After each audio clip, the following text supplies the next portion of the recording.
My self Sumit Kataria, faculty chemistry Kota. So आज हमारा quiz 19 है जो कि बेस्ड है MOT, that is molecular orbital theory part 2 पे। इसका पार्ट 1 हम पहले कर चुके हैं, जो कि उसका लिंक आपका डिस्क्रिप्शन में गिवन है। आप वहां जाके पहले पार्ट 1 देखिए, देन ये पार्ट 2 में आप फॉलो कर सकते हैं।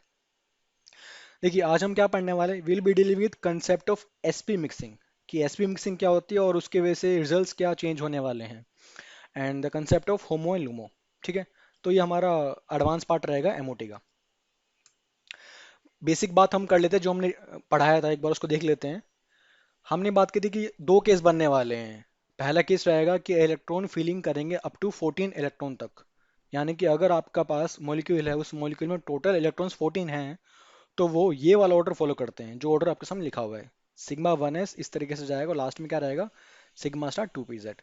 तो यहाँ मेंशन है कि electron filling up to order 14 electron. तो यानी कि लेके H2 से लेके N2 तक हम ये ऑर्डर फॉलो कर सकते हैं, बिकॉज N2 में कितने इलेक्ट्रॉन्स होते हैं, 14 इलेक्ट्रॉन्स N2 में होते हैं। तो हम ये ऑर्डर 14 इलेक्ट्रॉन्स वाली स्पीशीज तक, मॉलिक्यूल तक फॉलो कर सकते हैं। क्लियर है? तो ये हमने बात की भी थी और हमने शायद B2 का बना के देखा भी था, दैट इज बोरोन। तो B2 का अपने पास क्या आया था MOT का, sigma 1s2 sigma star 1s2, और लास्ट में क्या आया था, पाई 2px1 बराबर पाई 2py1, यानी कि दोनों में एक एक इलेक्ट्रॉन फिल हुआ था।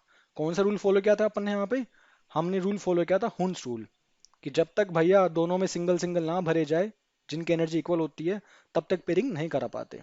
कि MOT आपका ओहबो प्रिंसिपल, पॉलिस प्रिंसिपल, हुन्स रूल, इन सभी को फॉलो करता है। अब N2 आप देख लीजिए, 14 इलेक्ट्रॉन्स होते हैं N2 में। इन N2 वी हैव 14 इलेक्ट्रॉन्स। तो यहाँ 2 और सिमिलर भरते जाएंगे। तो 14 के लिए क्या आ गया, यहाँ 2 4 6 8, फिर यहाँ 10 12 13 14, यानी कि लास्ट कहाँ जाएगा, सिग्मा 2pz में जाके आपके लास्ट के दो इलेक्ट्रॉन जाने वाले किसके, N2 के। ये वाला लास्ट इलेक्ट्रॉन किसका है अपने पास, सिग्मा 2pz का है। सभी इलेक्ट्रॉन्स के हैं, पेड फॉर्म में हैं। तो what is number of unpaired electrons, वो क्या हो जाएगा, जीरो। वो क्या हो जाएगा, जीरो। अगर हम बात करें N2 प्लस की, तो आपने N2 में से एक इलेक्ट्रॉन निकाल चुका है, तो कितने इलेक्ट्रॉन्स बच जाएंगे, 13 इलेक्ट्रॉन्स बच जाएंगे। क्लियर है? अब तक अगर 13 इलेक्ट्रॉन बच जाएंगे, तो लास्ट कहाँ फिल किया था आपने, लास्ट इलेक्ट्रॉन आपने फिल किया था सिग्मा 2pz में, तो उसमें से एक इलेक्ट्रॉन बाहर निकाल लीजिए। यहाँ क्या बन जाएगा, सिग्मा 2pz1। अब आपके पास सारे इलेक्ट्रॉन्स पेयर्ड है, लेकिन एक पेयर्ड नहीं है। तो what is number of unpaired electrons, that is 1।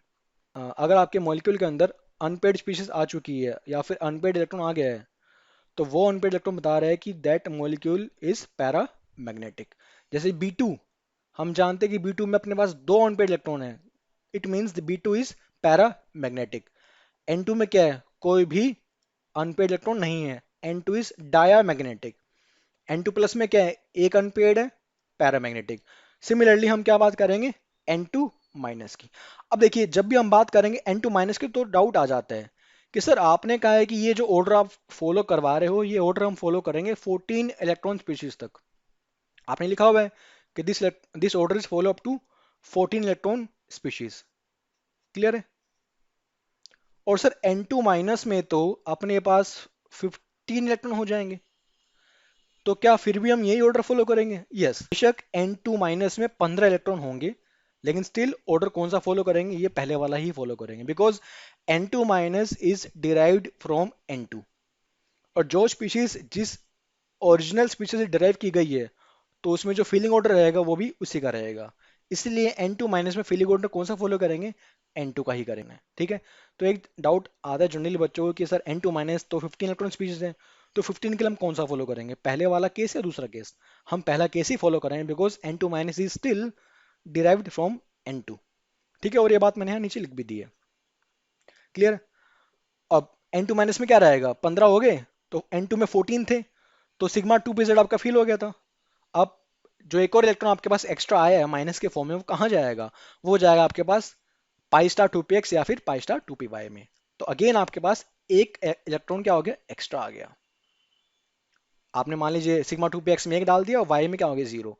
Again you have one unpaired electron, it means N2 minus is again para magnetic. तो ये बॉन्ड ऑर्डर कितना रहेगा, बॉन्ड लेंथ क्या रहेगी, what is the magnetic actor, ये सारी बातें आपसे पूछी जाएंगी। ठीक है, तो ये पहला केस था जो हम पढ़ चुके थे, फटाफट हमने रिवाइज कर लिया। ठीक है, अब देखिए कौन कौन से फीचर्स आपसे एग्जाम में पूछे आते हैं। आपसे पूछा जाएगा कि भाई बॉन्ड लेंथ का ऑर्डर क्या रहेगा, compare the bond length, bond order कितना रहेगा एक एक मॉलिक्यूल का, या फिर क्या रहेगा, कंपेयर द स्टेबिलिटी। अब बॉन्ड ऑर्डर हम निकालना जानते हैं, बॉन्ड ऑर्डर कैसे निकालते हैं, bond order will be half number of bonding minus number of anti bonding electron. तो हम फिलिंग करेंगे, जितने बॉन्डिंग होगी वो लिख लेंगे उसकी वैल्यू, और जितने एंटी बॉन्डिंग होंगे उनकी वैल्यू लिख लेंगे, तो हमारे पास किसकी वैल्यू आ जाएगी, बॉन्ड ऑर्डर की वैल्यू आ जाएगी। और जैसे ही आपके पास दो तीन मॉलिक्यूल्स की बॉन्ड ऑर्डर की वैल्यू आ जाएगी, उसका रिवर्स कर देंगे तो क्या वैल्यू आ जाएगी, उनकी बॉन्ड लेंथ की वैल्यू आ जाएगी। बिकॉज जितनी ज्यादा बॉन्ड ऑर्डर होगा उतना कम बॉन्ड लेंथ हो जाएगी। क्लियर है, तो ये अपने पास इसका दोनों का रिलेशन है, bond order as well as bond length का। और थर्ड बात किसकी बात की, स्टेबिलिटी की। तो हम एग्जांपल देखते हैं, करके देखते हैं ट्राई कि कैसे अप्रोच करना है क्वेश्चन को। आपके पास मान लीजिए N2 आ गया, N2 प्लस आ गया, N2 माइनस आ गया।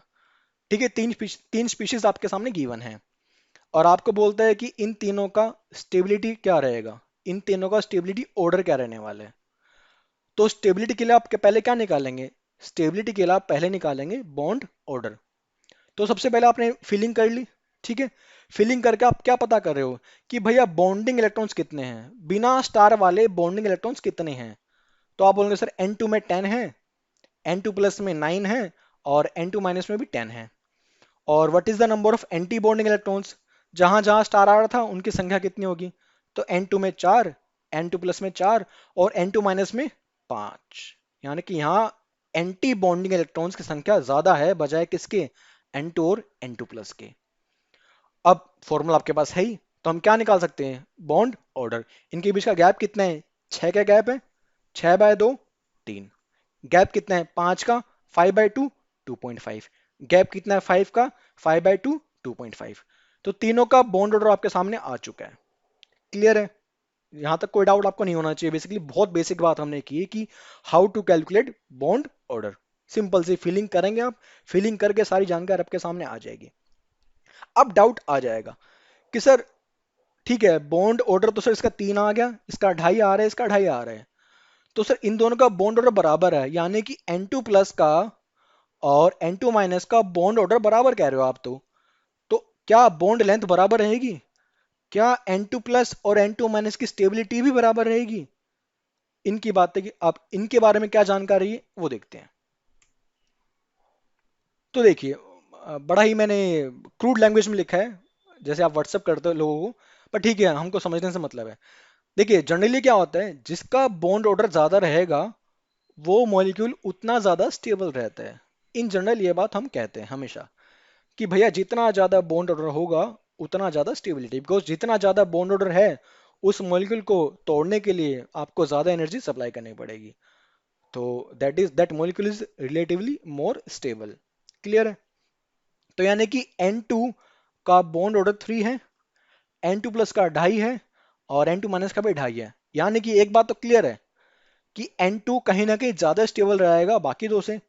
तो अगर ये रूल मैं फॉलो करता हूं जो हम पढ़ते हैं, तो इसके हिसाब से आंसर क्या आना चाहिए, so the stability should be N2 से N2 सबसे ज्यादा, देन N2 प्लस बराबर N2 माइनस। मैंने बराबर क्यों लिखा, बिकॉज इन दोनों का बॉन्ड ऑर्डर क्या है, बराबर है। लेकिन एक्चुअली जो आपने ये आंसर दिया है that is a wrong answer. N2 plus और N2 माइनस की स्टेबिलिटी बराबर नहीं होती, और ना ही उन दोनों की बॉन्ड लेंथ बराबर होती है। तो सर आपने ये रूल तो लिखवा दिया, तो ये फॉलो तो हो नहीं रहा।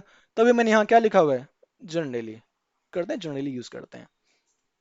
तो अब इसमें क्या करने वाले हैं सर, देखिए कंसेप्ट क्या है। अगर पहले सबसे पहले आप, अगर आपके सामने सवाल आता है स्टेबिलिटी का, तो आप चेक करेंगे बॉन्ड ऑर्डर। अगर बॉन्ड ऑर्डर बराबर आ जाएगा फिर क्या चेक करेंगे आप, देन यहां पे लिखा हुआ है मैंने, go for number of electrons in anti bonding molecular orbital. अब देखिए इन तीनों की बात करते हैं, N2 N2 plus N2 minus की। अब N2 का तो बॉन्ड ऑर्डर ज्यादा है तो ये तो हाईली स्टेबल है इन तीनों में, इसकी तो खत्म कहानी। अब इन दोनों की बात करते हैं जिसका बॉन्ड ऑर्डर बराबर आ गया।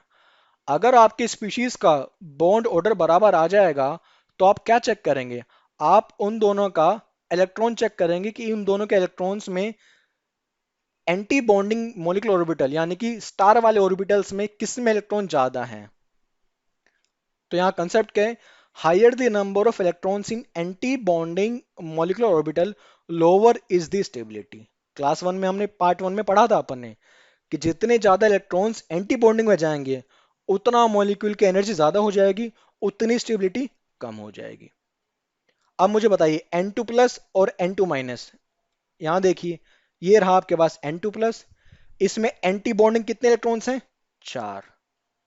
ये रहा आपके पास N2 माइनस, इसमें एंटी बॉन्डिंग कितने इलेक्ट्रॉन्स हैं, 5। तो मुझे बताइए किस में इलेक्ट्रॉन ज्यादा हैं। आप बोलेंगे सर N2 माइनस में एंटी बॉन्डिंग इलेक्ट्रॉन ज्यादा हैं, यानी कि कहीं ना कहीं N2 माइनस क्या रहेगा, लेस स्टेबल रहेगा किसके मुकाबले, N2 प्लस के। हालांकि दोनों का बॉन्ड ऑर्डर सेम आ रहा है, लेकिन अगर बॉन्ड ऑर्डर सेम है तो सेकंड स्टेप क्या चेक करना है आपको, you have to check the number of electrons in anti bonding molecular orbital. जिसमें ज्यादा इलेक्ट्रॉन होंगे वो कम स्टेबल हो जाएगा। तो आंसर क्या हो जाएगा इसका, फाइनली जो आप आंसर करोगे इन तीनों का कंपैरिजन करने के बाद आंसर क्या हो जाएगा, बिकॉज N2 में तो क्लियर था कि इसका बॉन्ड ऑर्डर ज्यादा था। अगर बॉन्ड ऑर्डर बराबर है तो बॉन्ड लेंथ बराबर होगी, बिल्कुल नहीं, जरूरी नहीं है। आपको चेक करना पड़ेगा कि आपके एंटी बॉन्डिंग में कितने इलेक्ट्रॉन्स हैं।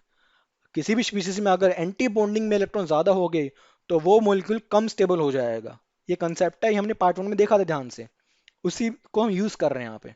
ठीक है, तो ये पहला केस था कि 14 तक फिलिंग कैसे करते हैं और उसमें क्वेश्चन कैसे पूछे जाते हैं। आगे बढ़ सकते हैं, तो हम बात करें केस टू की। केस टू की हम बात करें कि इसमें इलेक्ट्रॉन फिलिंग करेंगे जब हमारे पास स्पीशीज में मोर देन 14 इलेक्ट्रॉन हो जाएंगे। अगर आपके पास मॉलिक्यूल में 14 से ज्यादा इलेक्ट्रॉन है, मान लीजिए ऑक्सीजन आपके सामने, मान लीजिए आपके पास स्पीशीज में 14 से ज्यादा इलेक्ट्रॉन है, तो एमओटी की फिलिंग कैसे की जाएगी उसकी बात कर रहे हैं।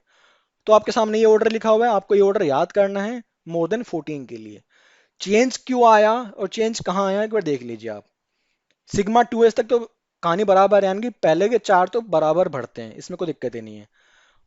सिग्मा स्टार 2s के बाद 14 से कम वाले में क्या था, पाई वाले पहले आ गए थे और सिग्मा 2pz आगे चला गया था। मोर देन 14 में क्या हुआ, सिग्मा 2pz पहले आ गया। अब ये पहले क्यों आया, इसी का कॉन्सेप्ट है एसपी मिक्सिंग का। ठीक है, तो वो उसकी बात हम अभी थोड़ी देर में करने वाले हैं। तो फिलहाल तो आप इसको याद कर लीजिए कि भैया 14 से ज्यादा होंगे तो एमओटी का ऑर्डर क्या आने वाला है, इस तरीके से आएगा। ओवो के हिसाब से आ रहे हैं ऑर्डर और हमको याद करना है, इसी ऑर्डर में इलेक्ट्रॉन्स फिल किए जाएंगे। क्लियर है, तो हमारा पहला एग्जांपल है O2 का, डाइऑक्सीजन का, जिसमें कितने इलेक्ट्रॉन होते हैं, 16 इलेक्ट्रॉन होते हैं। और हमने जब एमओटी स्टार्ट की थी तो मैंने बताया था कि O2 लीविस के हिसाब से डायमैग्नेटिक है, लेकिन practically experimentally O2 is paramagnetic. उसको प्रूफ किसने किया था, एमओटी ने प्रूफ किया था। अब देख लेते हैं कि पैरामैग्नेटिक आ रहा है या नहीं आ रहा है। तो आप 16 इलेक्ट्रॉन है भरना चालू कर दीजिए। सिग्मा स्टार 1s2, तो star 1s2, sigma 1s2, sigma star 1s2 भरते जाएंगे आप। लास्ट में कहाँ आएगा आपके पास, पाई स्टार 2px1 बराबर पाई स्टार 2py1। तो आप देख पा रहे हैं कि आपके लास्ट इलेक्ट्रॉन कहाँ एंटर कर रहे हैं, पाई स्टार में एंटर कर रहे हैं, और दोनों की यहाँ पे एक इलेक्ट्रॉन आ रहा है 2px में और 2py में कितना इलेक्ट्रॉन आ रहा है, एक आ रहा है। यानी कि पेयर्ड अप नहीं हो पाई, पेयरिंग नहीं हो पाई। तो अगर आपसे पूछा है कि what is the number of unpaired electrons in O2, आप बोलेंगे सर इसमें दो अनपेड इलेक्ट्रॉन हैं, तो ये क्या हो जाएगा, it will B para magnetic. तो यानी कि एमओटी ने प्रूफ कर दिया कि yes O2 is in fact a paramagnetic compound. Clear है, तो मोर देन 14 के लिए आपको ये वाला ऑर्डर फॉलो करना है और सिंपली आप फॉलो करके बता दोगे। आगे बढ़ते हैं, इसमें सवाल कैसे आ सकते हैं। आपके सामने मान लीजिए O2 गिवन है और साथ में आपके पास गिवन है O2 plus, O2 minus, O2 2 minus, that is peroxide. आपसे क्या पूछ सकता है, इन चारों का आपसे बॉन्ड ऑर्डर पूछ सकता है। चारों का बॉन्ड ऑर्डर निकालिए, कंपेयर कीजिए, या आपसे चारों की बॉन्ड लेंथ कंपेयर करवा सकता है। फिर क्या कंपेयर करवा सकता है, स्टेबिलिटी ऑर्डर। मैंने बताया कैसे चेक करना है आपको स्टेबिलिटी। देन क्या चेक कर, देन क्या पूछ सकता है आपसे, what is the magnetic character, कि इन चारों में कौन सा डायमैग्नेटिक है, कौन सा पैरामैग्नेटिक है, ये सारी बातें। तो ये सारा खेल आपसे वो आप करवा सकते हैं कुछ भी, तो आप कर दोगे, इसमें बड़ी बात नहीं है। आपको आपके पास सीरीज है, आपको वो सीरीज फिल करनी है, ठीक है। तो ये बहुत बेसिक बात थी। जे मेंस तक के सवाल यहीं तक आते हैं, लेकिन अगर आप जे एडवांस के लिए तैयारी कर रहे हैं तो ये आपका बेसिक पार्ट है, यहाँ से सवाल बहुत कम आते हैं एडवांस में। इसके आगे वाले पार्ट से सवाल ज्यादा आते हैं एडवांस में। तो ये जिसके लिए हम वेट कर रहे थे, that is SP mixing. Clear? एक बार ध्यान दीजिएगा यार, एसपी मिक्सिंग होती क्या बताऊंगा पहले। पहले एसपी मिक्सिंग की वजह से होता क्या है वो बता दूंगा। एसपी मिक्सिंग क्या है उसको मैं अभी समझाऊंगा थोड़ी देर पहले, थोड़ी देर में, ठीक है। सबसे पहले आप देख लीजिए, लिथियम से लेके फ्लोरीन तक ये आपका रहेगा किसका ऑर्डर, एटॉमिक रेडिया का ऑर्डर। यानी कि लिथियम बड़ा रहता है, फिर बेरिलियम, बोरोन, कार्बन, ऑक्सीजन और फ्लोरीन क्या रहेंगे, छोटे रहेंगे। यानी कि ऑक्सीजन और फ्लोरीन का साइज क्या रहेगा, छोटा रहता है अपने पास। अब एसपी मिक्सिंग कहाँ कहाँ नहीं होती है वो बता रहा हूँ। एसपी मिक्सिंग क्या होती है बताऊंगा, लेकिन फिलहाल कहाँ कहाँ नहीं पाई जाएगी आप पहले वो याद कर लीजिए। होती क्या है, कैसे काम करती है, सब बताऊंगा, लेकिन पहले आप बस वो एग्जांपल याद कर लीजिए कि कहाँ एसपी मिक्सिंग नहीं होती है या फिर कहाँ एसपी मिक्सिंग होती है, बिकॉज आपका सवाल उसी से आता है। तो पहले कंसेप्ट क्या है कि sp mixing is not found in O2, F2, H2, helium, lithium, beryllium. यानी कि sp मिक्सिंग इन 6 कंपाउंड्स में, इन 6 मॉलिक्यूल्स में नहीं पाई जाएगी। किस किस में, O2, F2, H2, He2, lithium और बेरिलियम। तो सर होते किस में फिर, बच गए ना आपके पास तीन, बोरॉन, कार्बन, नाइट्रोजन। इन्हीं तीनों के लिए हमको sp मिक्सिंग पढ़नी पड़ रही है, बिकॉज ये तीनों उन फैमिली से अलग निकल गए। कि भैया बोरोन में, कार्बन में और N2 में sp मिक्सिंग होती है। इनके अलावा जो भी दिखाई देंगे आपको मॉलिक्यूल्स आपके सिलेबस में जितने भी हैं, उनमें sp मिक्सिंग नहीं होती है। पहली बात तो आपको ये याद रखनी लेनी है। और O2, F2, H2 वगैरह में मिक्सिंग नहीं होगी, तो ये बात आपको क्लियर रखनी है, ठीक है। अब मिक्सिंग क्या होती है सर, क्यों होती है, कैसे सोचेंगे। देखिए मैंने कहा कि आपको O2 का साइज क्या है, छोटा है। अगर O2 का रेडियस कम है आपके पास तो O2 का साइज स्मॉल है, पहली बात। अगर साइज, तो it will have a very high electron density.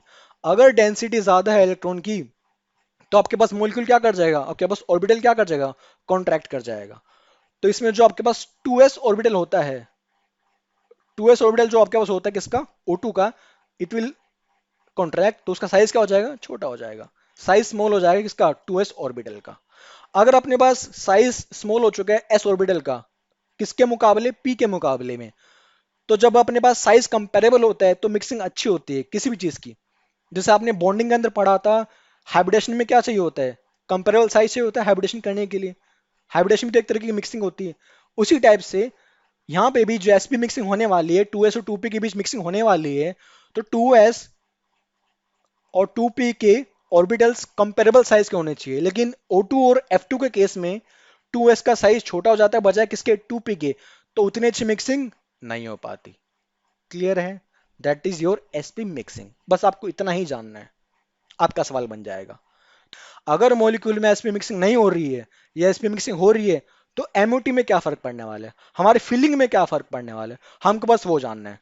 बाकी फालतू केमिस्ट्री नहीं जानने की, साइज बड़ा हो गया कि इलेक्ट्रॉन डेंसिटी कम हो गई, वो सब ठीक है, सुनने पढ़ने में अच्छा लगता है, लेकिन सवाल हमको अपने एग्जाम के हिसाब से ही करना है कि एग्जाम में क्या पूछा जाएगा, हमको उस पर ज्यादा फोकस करना है। क्लियर? चलिए अब हम बात करते हैं, अगर मिक्सिंग नहीं हो रही है तो क्या होगा, मिक्सिंग हो रही है तो क्या होगा।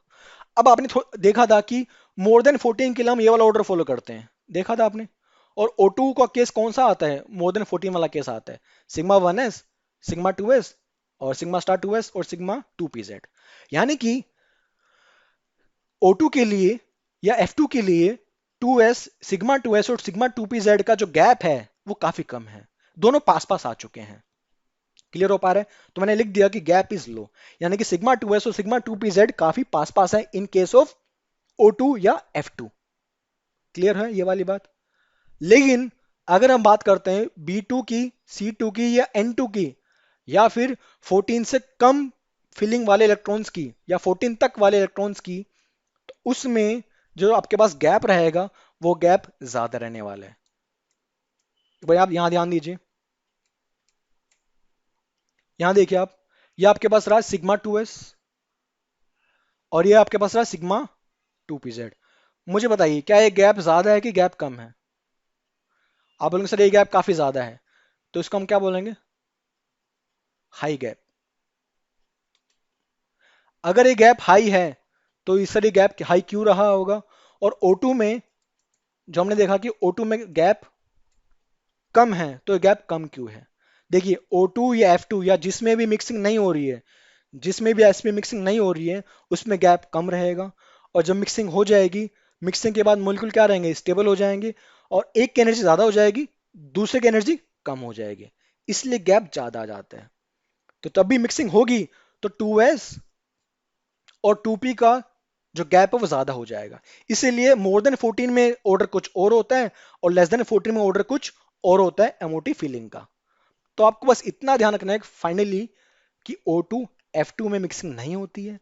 अगर मिक्सिंग नहीं होती है तो इनका 2s और 2pz का गैप क्या रहेगा? कम रहेगा। इसलिए ये लोग ये वाला ऑर्डर फॉलो करते हैं, मोर देन 14 वाला ऑर्डर ये लोग फॉलो करते हैं। कौन कौन? O2 और F2। अब आपका डाउट आ रहा होगा, सर आपने तो यहाँ पे हीलियम भी लिखवाया है, यहाँ आपने H2 भी लिखवाया है, पर ये तो सर लेस देन 14 वाला फॉलो करते हैं, तो फिर ये बात तो गलत हो गई है। अब देखिए H2 में कितने इलेक्ट्रॉन है? आप बोलेंगे सर दो। इसमें कितने हैं? चार। इसमें कितने हैं? छह। इसमें कितने हैं? आठ। क्लियर हो पा रहे हैं? यानी कि मैक्सिमम इलेक्ट्रॉन कितने होंगे Be2 तक? आठ। अब आप यहां देखिए, ये रहा, एक दो तीन चार। ये जो आपके पास आठ इलेक्ट्रॉन हैं जो बेरिलियम तक भरने वाले हैं, वो तो पहले चार में फिल हो जाएंगे। पी में तो इलेक्ट्रॉन एंटर कर ही नहीं रहा। समझ में आ रही है? आपका जो इलेक्ट्रॉन है बेरिलियम तक, वो पी में एंटर कर ही नहीं रहा है। तो पी में अगर इलेक्ट्रॉन एंटर नहीं कर रहा है तो पी मिक्सिंग की बात ही नहीं करेंगे। समझ में आ रही है? अगर आपका इलेक्ट्रॉन पी में मिक्स करेगा या पी में एंटर करेगा तभी तो एसपी मिक्सिंग होगी। तो आप बेरिलियम तक आप कोई भी ऑर्डर फॉलो करेंगे, आपका आंसर सेम आने वाला है, उसमें तो कोई दिक्कत होने ही नहीं वाली है। बिकॉज पहले चार में खत्म हो जाएंगे और पहले चार के बाद ऑर्डर चेंज होता है। इसलिए मैंने कहा था कि O2 F2 और इन सभी को आप एक साथ रख लो और B2 C2 N2 को एक साथ उठा लो, तो B2 C2 N2 में मिक्सिंग हो जाएगी। अगर मिक्सिंग होगी तो हम जानते हैं इनका ऑर्डर क्या होने वाला है। इनमें जो ये 2s और 2pz का गैप है ये ज्यादा हो जाएगा। बीच में क्या आ जाएंगे? बीच में पाई वाले ऑर्बिटल्स इंक्लूड हो जाएंगे। तो so this is about SP mixing. Clear हो पा रहा है? बड़ा आसान तरीके से मैंने आपको समझाया है, नोट्स के फॉर्म में लिख के बताया कि कैसे होती है और कहाँ कहाँ आपको ऑब्जर्व की जाएगी। तो सर इसका सवाल कैसे आएगा एग्जाम में, देखेंगे उसको भी, लेकिन आप पहले समझ लीजिए कि मिक्सिंग क्या थी, क्यों नहीं हो पा रही है, और मिक्सिंग की वजह से क्या रहेगा। बस इतना ध्यान रखिए आप, अगर एसपी मिक्सिंग हो रही है तो गैप ज्यादा रहेगा। किसके बीच गैप ज्यादा रहेगा? सिग्मा 2s और सिग्मा 2pz के बीच। और गैप ज्यादा कहां ऑब्जर्व किया था आपने? 14 तक आपने गैप ज्यादा ऑब्जर्व किया था। और 14 के बाद ये जो गैप आपके सामने आ रहा है, ये गैप आपके सामने लो गैप आ रहा है। यानी कि 14 के बाद कौन कौन आता है? O2 F2। इनमें मिक्सिंग नहीं हो रही होगी, इसलिए गैप क्या हो गया होगा? कम हो गया होगा। क्लियर है? अब हम आगे बढ़ते हैं कि भाई सवाल कैसे पूछ सकता है इसके हिसाब से एडवांस में। और एडवांस में क्या पूछा गया है इन कंसेप्ट के ऊपर? पहला सवाल, जे एडवांस के सवाल है ये, समझते हैं सवाल को। ठीक है, मिक्सिंग ने क्या कर दिया एक बार आप ध्यान देना। सवाल में क्या बोला है? If sp mixing is not allowed, ठीक है, in B2, then what will be its magnetic nature. अगर हम B2 में से sp मिक्सिंग को हटा दें, वैसे हम जानते हैं कि B2 में sp मिक्सिंग होती है, पर एडवांस का सवाल क्या बोलते हैं? आप मान लीजिए कि उसमें मिक्सिंग नहीं हो रही है, तो बताइए कि वो डायमैग्नेटिक रहेगा या पैरामैग्नेटिक रहेगा। तो अगर हम पहले देखें, सवाल को छोड़ दीजिए, आप पहले आप सोचिए कि ओरिजिनली B2 क्या होता है। हम जानते हैं कि B2 में दो अनपेड इलेक्ट्रॉन आते हैं, तो B2 is strictly paramagnetic in nature. लेकिन वो कब रहता है? जब उसमें एक्स में मिक्सिंग होती है। और एस में मिक्सिंग होती है तो हम कौन सा ऑर्डर फॉलो करते हैं? हम 14 वाला तक ऑर्डर फॉलो करते हैं, हम केस 1 वाला ऑर्डर फॉलो करते हैं। लेकिन अगर वो कह रहा है कि भैया एसपी मिक्सिंग भूल जाइए, अलाउ नहीं है, तो हम कौन सा ऑर्डर फॉलो करेंगे? हम मोर देन 14 वाला ऑर्डर फॉलो करने वाले हैं।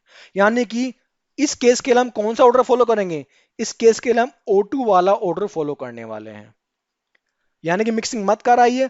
अगर मिक्सिंग नहीं कराएंगे तो 2s और 2pz वाला गैप क्या हो जाएगा? कम हो जाएगा। और ये कम कौन सा गैप बताता है? ये O2 वाला ऑर्डर बता रहा है। ये आपके पास V2 का पहला ऑर्डर है जो मिक्सिंग के दौरान होती है। अगर मिक्सिंग होती है तो आप ऐसी फीलिंग करते हैं जो आप जनरली करते हैं। लेकिन ये सवाल क्या करे, मिक्सिंग मत करिए आप, मिक्सिंग नहीं हो रही है, भूल जाए मिक्सिंग को। तो अब बताइए नेचर क्या रहेगा, पैरा या डाया। तो ठीक है, मिक्सिंग नहीं हो रही तो हम मान लेते हैं नहीं हो रही है। तो सिग्मा 1s2 आप भरते जाएंगे, लास्ट इलेक्ट्रॉन खाने वाला है यहाँ पे। B2 में कितने इलेक्ट्रॉन है, in B2 we have 10 electron.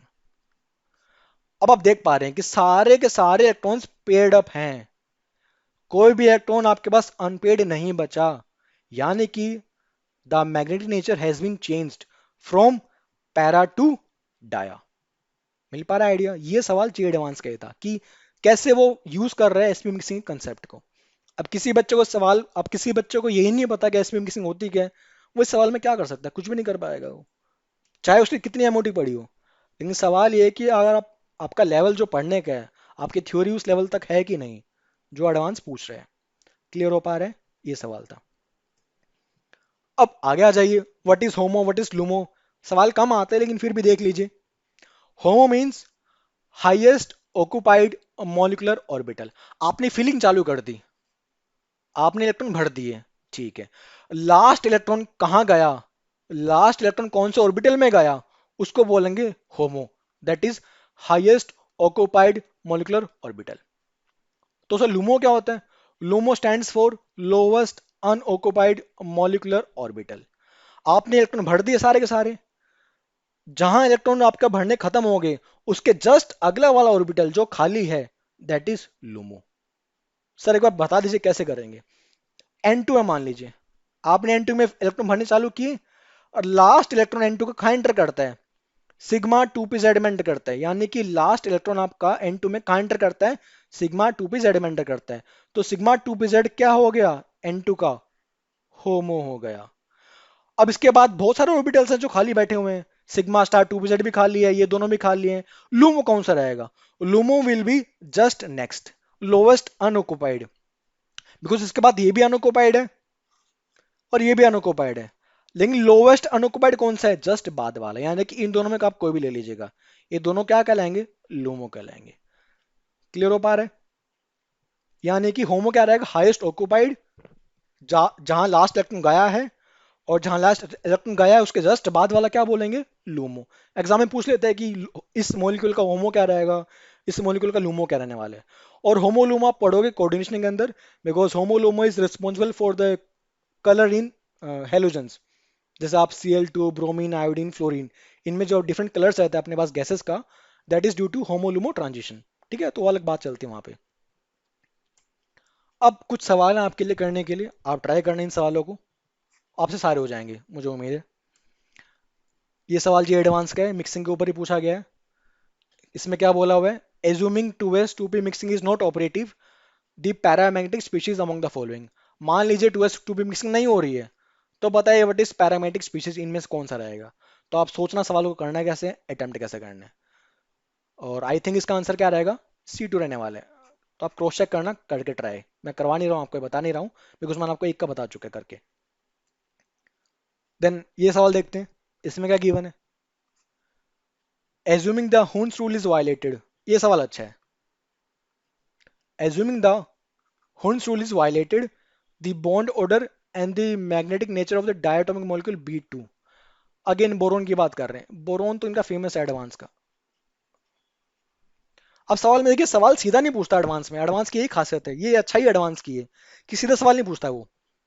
उसने बोला कि आप हुन्स रूल को वायलेट कर दीजिए, तोड़ दीजिए हुन्स रूल को। अब बच्चों को यही नहीं पता हुन्स रूल क्या होता है तो वो क्या तोड़ेंगे। तो आप सबसे पहले हुन्स रूल जान लीजिए क्या होता है, आपको पता ही होगा अगर आपने लेक्चर अटेंड किया है तो। ये वाला हुन्स रूल क्या होता है कि जब तक सब में एक एक इलेक्ट्रॉन ना आ जाए तब तक पेयरिंग नहीं करते हैं, अगर उनकी एनर्जी बराबर रहती है तो।